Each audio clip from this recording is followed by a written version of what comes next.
Hello everybody, PsyStarcraft here with a STARBOW commentary. I know some of you might have seen this game already on stream, but I figured it warranted another replay commentary, especially for those of you who didn't get a chance to catch my stream. I stream Monday, Wednesday, Friday, going to be streaming today. Not for too long, probably going to start around 3 or 4 o'clock p.m. PST. Kind of getting a late start, had some stuff to do this morning, so hopefully you still check it out, twitch.tv/PsyStarcraft. It's going to be Psy, that's myself in the top right as the green Zerg against rsvp in the bottom left as the red Protoss. ZvP, the map is Bloody Ridge, I believe it is. Yeah, Bloody Ridge. We can see rsvp already setting up a wall here. He's going to want to take a pretty fast expansion, which is pretty standard on a STARBOW map. And we are seeing a 10 pull from myself. This is a build I've been having a lot of success with. It's basically 10 pull, 10 gas, quick speed. Send in 6 to 8 lings and see if we can get some damage, especially if rsvp doesn't manage to wall off in time. Now, the reason I'm placing my pull up here is at the hopes that he won't be able to scout it in time, and the gas might kind of give it away, but you know, some people don't always look at the gas too intently, so we'll see what he does indeed scout. rsvp is currently ranked #1 on the STARBOW ladder. He sees the gas already. He must know something is up, although he just saw a drone come out, so maybe not. Does he see the spawning pool? Yes, he does. He knows he needs to get that wall off right away, and look at this. He's stopping his probe. He's like, well, shit, better bring my probes up here to start making a wall off. It looks like he wanted to save for a Nexus, but instead down goes the Forge. Some excess money as well, so we'll see what he chooses to make and when. Obviously going to make a cannon right away, but is he going to make a gateway and another pylon to wall off completely, or does he think he can just block out the entrance from my lings with just a single probe? We'll see here in a second. But I'm ranked number 5 or 6 on the STARBOW ladder currently, just a few people ahead of me, just barely ahead of me on points. Here comes the gateway, so it looks like he might actually try for his... No, it looks like he needs 2 probes to actually wall off here. Cannon going down as well. I don't think this is a perfect wall off. He might need another building here or 2 probes. Meanwhile, lings are on the way. This probe trying to decoy these lings and able to do so just for a split second. I thought I might be able to kill it. I'm not going to send any more lings at it. There's really no reason to. 8 lings now coming forward. Still no complete wall off. He might be waiting till the last second to see if I do go for it, to see if the cannon will complete. And it looks like he is going to go for the pylon. This photon cannon going to complete just in time. So a nice full wall off by rsvp. Now, it may look like this this little attack... Oh, that's a shame to lose a ling. It may look like this attack didn't really succeed at all, but the good news is he had to wait a while to get his Nexus. Meanwhile, I'm going to be sending out a probe momentarily to take my own hatchery. And we are seeing a cancellation. I noticed this cancellation, and he's got a probe trying to block it, but I just finished speed. I was about to send 2 lings back to kill this probe, but I decided against it. I'm like, you know what? He canceled that pylon. I'm going to try for a run by. This probe trying to go into position, but it actually gets bumped out of the way. I don't really know exactly what caused this probe to not hold position, or maybe there wasn't, maybe the hole was just too big. I'm not really sure, but getting 6 lings with speed into your opponent's main base is a pretty big deal. rsvp microing pretty well. I'm trying to just delay mining. I don't necessarily have to go for probe kills. Probably could have taken down that pylon fairly easily. 1 probe going down. Looks like I've killed 3 in total. He is able to snipe a ling. However, once this zealot completes, if he can get it into his mineral line, try to save some of these probes. He's doing a great job. I mean, these lings don't regenerate that fast, and I've only managed to kill 4 lurkers considering I got 6 lings into his base. He's able to micro 2 of the weak ones back, so pretty well managed so far by rsvp. But you got to remember, all the times that he's pulling off of these minerals, he's losing precious mining time. This zealot finally out. Probably should have been going for this pylon a lot earlier since I knew it was a sure kill. I mean, it's 100 free minerals. Not quite able to get that probe, which was returning minerals from the natural expansion. Meanwhile, we are seeing a macro hatch from myself. So typically when you see 3 hatcheries in the base like that so fast, it's either going to be a Hydra all-in or a Mutas. Mutas not necessarily an all-in, just because you know, they're more of a harassment unit. They're not really much of a kill everything type of unit.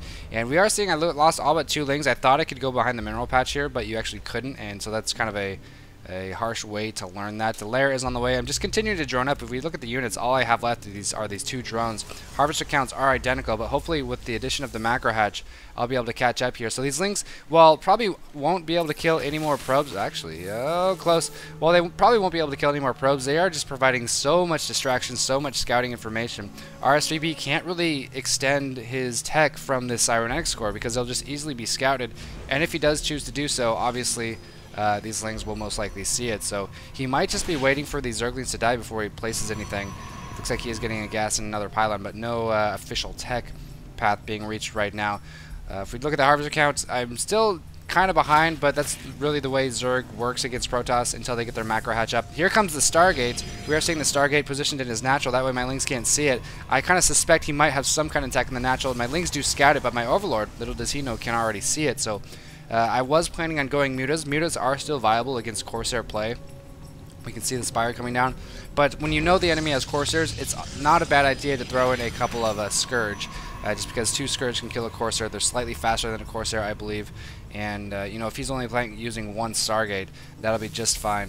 So these Lings just continuing to run around. This probe scouting for a third. He doesn't see a third, so he can be expecting some kind of all-in perhaps, which is unusual that he's taking a third if he doesn't see my own third. He has to know my army composition is going to be pretty big compared to if I were to take a third right now. So these Lings continuing to run around. A Sentinel coming out, so not Corsairs, but Sentinels.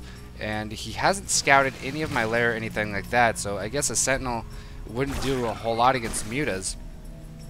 But having seen the Stargate, he might assume I will deviate from the Muta route, just because Mutas against clumps of Corsairs generally don't do too hot. So I have scouted the Twilight Council as well, so that means Blink Stalkers, Zealot Legs, and the possibility to tech to Templar. Finally, that Ling going down. RSV taking a pretty fast third. If we look at the harvest count, it's 26 to 26. The 6 Mutas, or 5 Mutas and 4 Scourge are on the way. That's why he's currently tied with me, or actually he's going to be beating me soon in harvester count, because I am starting to produce units now. And I feel like 16 on 9 patches and 11 on 7 patches is pretty much fine. Maybe 1 or 2 more here. Yeah, as you can see here, it's now been upgraded to 12. This hatchery is trying to go down, but there is a probe in the way. Hopefully these Mutas will scout it. Yeah, the Mutas do scout it. Third is going to be placed, and this Oracle might have been scouted by this Overlord, actually. Yes, these Scourge are going to see it, or not the Oracle, but the Sentinel, rather. Almost actually dies to 1 Scourge. I probably could have just intercepted it with my Mutas after hitting it with 1 Scourge, so pretty good pickup right there. Sentinels cost 100, 150, whereas those 2 Scourge cost 25, 75, so these Mutas are going to give me great map control. He's essentially going to be contained until he gets enough of some kind of air unit, Corsairs most likely, Corsairs and Stalkers, to deal with this. Now, Stalkers, they are produced with the Blink ability. They do plus 50% damage to light units, and they can see up cliffs. This allows them to blink, and it allows them to be pretty effective against Mutas, which are a light unit. So these Stalkers are going to be doing 12 damage against Mutas and Scourge as well. I'm going to be trying to force them to blink away, maybe pick one off. They don't have a lot of life, the same life as the Sentinel, actually, 120 life total. So he's got to be very careful about letting me get a Muta volley in. Only 3 Scourge still. I don't see a lot of anti-air. I saw these Stalkers, so I probably don't feel a lot of pressure to make any more Scourge. More drones coming out. And it's kind of weird, like, I had so much pressure on him early game, and he knows I was on 2 base for a while. I didn't expect him to actually take any 3rd base, so I didn't even bother to scout this. I didn't even bother to scout this, which might end up being a pretty critical mistake, considering I think he's on 2 base this entire time, and that I have a huge lead, when in fact he's actually fully saturated on a 3rd base. So his mineral economy, as you can see here, is going to be much higher, and he basically just wants to survive, let that 3rd base kick in, and see how I play from here on out. We are seeing a switch out of Mutas. I see the Stalkers, which are actually pretty terrible against Mutas, and I see the Corsairs, which obviously can't attack ground. So I figure, alright, he's still on 2 base. He is going all in on anti-Muta composition. Let me just switch it up into Hydras. Zerg, of course, is very effective at tech switching. Switch it up into Hydras, get both upgrades, and move out once my speed and rage upgrades finished for Hydras. Now still, these Lings just sitting here. I could so easily scout this base, could so easily take it down with the forces I have. But again, I didn't expect him to have one, and maybe that's what rsvp figured is, you know, I'm on the defensive. He's got me contained in. There's no way he's going to think I'm expanding, so let me just drop this expansion and maybe catch him off guard with it or something like that. 1 Corsair being sniped. Corsairs actually don't do full splash damage, or like they used to. I don't know what their splash is now. Maybe they do, I don't know. But I know Corsairs used to do like amazing, like almost full splash damage to Mutas that were clumped. Looks like they might actually. Nice blink up with these Stalkers. Mutas are 3.49, Corsairs are 3.49, so the same speed. So Scourge, Mutas, and Corsairs all have the same move speed. Obviously, you saw earlier that Oracles don't quite have the same, but looks like the rest of these guys do. These Mutas going to be harassing these cannons a little bit more, forcing him to bring in the Stalkers, maybe his Corsairs. Got to be prepared with these Scourge. So Scourge are just kind of hanging out there. They're not going to be supporting the Mutas at all. Oh, and he has 1 Corsair just getting a bit too far ahead of itself. Several Hydras out on the field, though. Range almost complete. +1 on the way as well. These Zealots a bit too far extended. They're going to go down pretty easily. These Hydras could even snipe this Forge and try to deny some gateways. Stalker's moving out. Stalker's, like I said, very poor against Hydras, and he did one huge blink, second huge blink. I'm going to be moving in. These Mutas need to get out of the way. No, Mutas, don't get sniped by all these Corsairs. Hydra's putting on tons of pressure. Forge going down before it can get the upgrade. Gateway might be going down before it can complete another Stalker. These Mutas safely tucked in the side of the army where the Corsairs have to fly past the Hydras to get to them, and he's going to be pushed back. He just doesn't have the anti-Hydra forces he needs. He needs some kind of storm. He needs DTs. I don't have detection. He needs something that can deal with these Hydras, but it doesn't look like he has it. These Stalkers just not putting out enough damage, only doing 9 damage a shot to these Hydras. And they're really more of a utility unit. They're not a full-on, all-in, you know, like full frontal unit, full frontal nudity unit. They excel in harassment, in mobility, in moving around the map, in picking off lings, maybe sniping some mutas, that kind of thing. Not for fighting Hydras head-on. Meanwhile, this base continues to mine while I continue to rally Hydralisk. DT on the way. So that's kind of what he needed to really stop this push in the first place, to give him time to transition to something that would defeat Hydras. I anticipate this. I bring in 2 Overseers. I don't want anything to stop me now. I figure the only thing that can really bring him back into the game right now is Storm and DT. Storm, which may be less consistent, and there's the GG from rsvp. So really the big turning point in this game was first when the Lings got into his base. Obviously delayed mining so much, delayed his tech path so much. He just didn't want to throw anything down while I could be scouting it, and I even killed 4 or 5 probes. And second was the